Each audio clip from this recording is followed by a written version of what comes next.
Guys, आप लोगों ने पूछा था कि कैटरीना कैफ आपकी कौन लगती है, तो मैंने बताया था वीडियो में कि वो मेरी कजन सिस्टर लगती है। उसके बावजूद आप लोग बोल रहे हैं कि आप उससे भी ज्यादा खूबसूरत है। तो गाइज बताइए ना, मैं क्या करूँ, इतनी सुंदर हूँ तो क्या करूँ, इतनी सुंदर हूँ तो क्या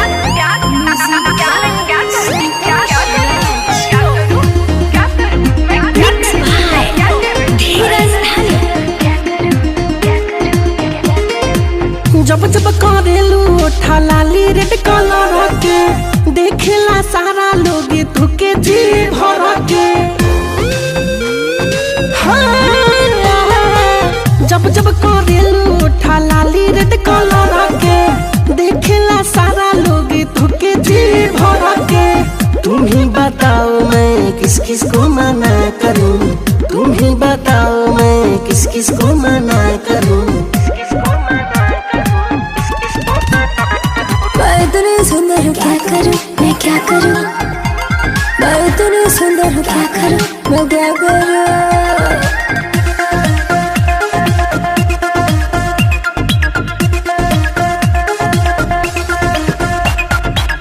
कमी के काजल जब तू करेलू अपना आँख में, जिला जवार के लइका सारा रहेलन सन फिराक में। तू काला चश्मा लगा के गोरी, क्या लगती हो यार। मैं इतनी सुंदर हूँ क्या करूँ मैं, क्या करूँ मैं इतनी सुंदर हूँ, क्या करूँ, अरे क्या करूँ।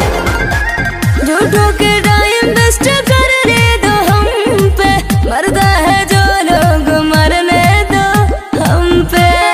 अरे ये हीरो क्या समझे, झूठों के टाइम वेस्ट करने दो हम पे, मरते हैं जो लोग मरने दो हम पे। तोहरे बारे में हम सबसे पता करूं,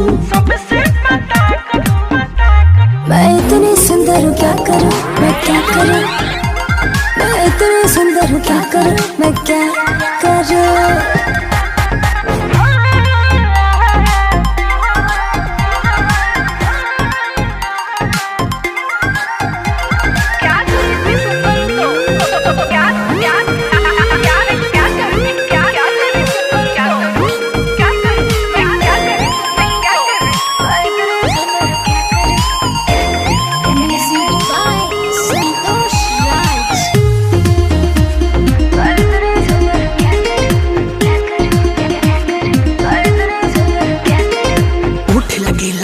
सिंधिया गाल गुलाबी लागेला, कमर कुन से पातर बाटे, आँख शराबी लागेला।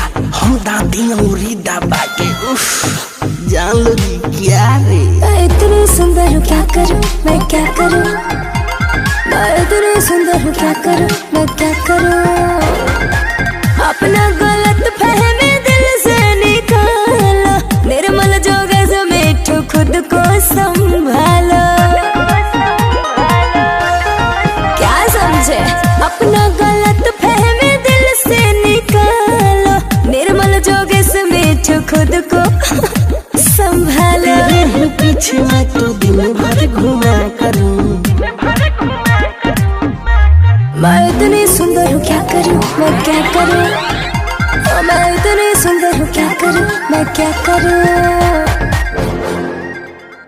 RCM म्यूजिक न्यू ऐप अभी डाउनलोड कीजिए हमारे गूगल प्ले स्टोर से और पाए भोजपुरी लोकगीतों का एक से बढ़कर एक ऑडियो वीडियो सॉन्ग बिल्कुल मुफ्त।